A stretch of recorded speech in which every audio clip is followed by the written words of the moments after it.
अस्सलाम वालेकुम स्टूडेंट्स। आज आपको मैं लेसन 4 पढ़ाऊँगी जिसका नाम है हिरन का दिमाग, the brain of the deer. इसमें एक बेवकूफ़ हिरन के बारे में बताया गया है।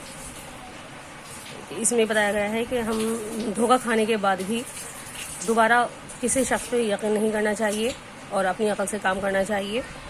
और अगर हम धोखा खाने के बाद भी किसी पर यकीन करते हैं तो हमें उसका नुकसान उठाना पड़ता है। आइए इस लेसन को हम पढ़ते हैं। कहते हैं किसी जंगल में एक शेर हुकूमत करता था। हुकूमत मतलब राज करता था। जंगल के तमाम जानवर उससे डरते थे और उसका कहना मानते थे। उसी जंगल में एक लोमड़ी भी रहती थी जो शेर की वजीर थी और उसे मशवरा दिया करती थी। शेर बूढ़ा हो गया था और रफ्ता रफ्ता इतना कमज़ोर हो गया था कि शिकार करने के काबिल ही न रहा। फाकों तक नौबत आ गई। एक दिन शेर ने लोमड़ी से कहा, भी लोमड़ी, अगर तुम ये चाहती हो कि मैं ठीक हो जाऊं तो उसका एक इलाज है। वो ये कि मुझे किसी मोटे ताज़े हिरन का दिल और दिमाग खिला दिया जाए। तुम यूं करो कि जंगल में जाओ और सबसे ज़्यादा मोटे और तंदुरुस्त हिरन को पहला फुसलाकर किसी तरह मेरे गार में ले आओ। गार यानी कि गुफा। लोमड़ी ने कहा, बादशाह सलामत, ये तो बड़ा आसान काम है, लेकिन आप कमज़ोर हैं, मुझे ख़तरा है कहीं वो बचकर निकल ना जाए।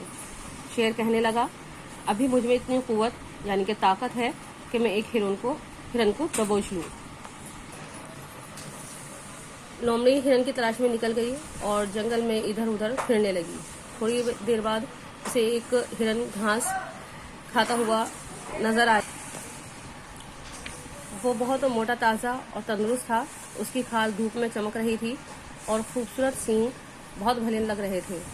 चनाक लोमड़ी उसके पास गई और कहने लगी, मियाँ हिरन, तुम जानते हो बादशाह सलामत बूढ़े हो चुके हैं और अब उनकी मौत करीब है।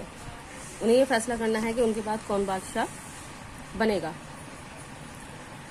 उन्होंने सब जानवरों को बारी बारी बुलवाया था, लेकिन कोई जानवर हुकूमत करने के काबिल नहीं। गीदड़ डरपोक है, रीछ बेवकूफ़ है, चीता मगरूर है और गेंडा सुस्त। बाकी रह गए तुम। सो बादशाह सलामत कहते हैं कि तुम्हें अपने बाद बादशाह बनाएंगे क्योंकि तुम खूबसूरत भी हो और बहादुर भी। तुम ज़रा मेरे साथ बादशाह के गार तक चलो, वो तुम्हें समझा देंगे हुकूमत कैसे की जाती है। ये चुपड़ी चुपड़ी बातें सुनकर हिरन तो खुशी के मारे फूला ना समाया और सब कुछ भूल कर लोमड़ी के साथ चल दिया। दोनों गार के पास पहुंचे तो लोमड़ी ने हिरन को गार के अंदर भेजा। शेर हिरन पर झपटा, लेकिन कमजोरी की वजह से उसे पकड़ न सका। अलबत्ता उसका एक कान कटकर शेर के पंजे में रह गया। हिरन चौकड़ी भरता जंगल की तरफ भाग लिया।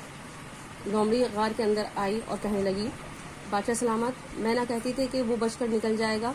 अब क्या किया जाए। शेर बोला, मुझे बड़ा अफसोस है, लेकिन अब अगर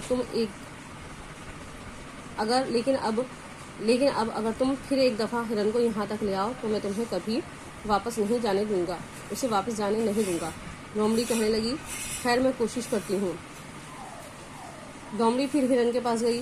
हिरन उसे देखते ही कहने लगा, धोखेबाज लोमड़ी, तूने मुझे तो मरवा ही डाला था। खबरदार, अब तुम मेरे करीब ना आना, वरना सींगों से तुम्हारा कचूमर निकाल दूंगा। लोमड़ी कहने लगी, मियाँ हिरन, तुम तो यूं ही भाग आए और अपना कान भी कटवा लिया। बादशाह सलामत तुम्हारे कान में कोई राज की बात कहना चाहते थे।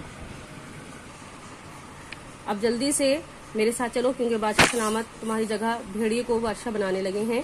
ऐसा ना हो कि जालिम भेड़िया हमारा बादशाह बन बैठे। बेवकूफ़ हिरन फिर धोखे में आ गया और लोमड़ी के साथ चल पड़ा। जब दोनों शेरिया गार में पहुंच गए तो शेर ने झपट कर हिरन की गर्दन पकड़ ली और एक ही झटके में उसका सर जिस्म से अलग करके दूर फेंक दिया। अब शेर ने उसे खाना शुरू किया। लोमड़ी ने मौका पाकर चुपके से हिरन की खोपड़ी में से दिमाग निकाला और हड़प कर गई।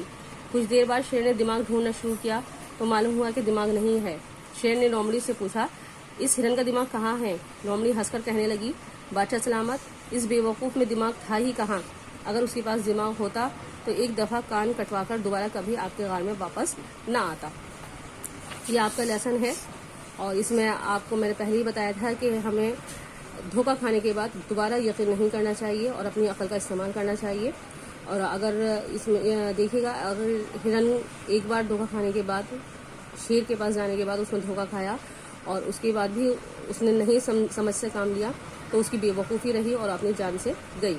इसलिए हमें जो भी काम करना चाहिए वो सोच समझ कर करना चाहिए और हमें किसी की बातों में नहीं आना चाहिए।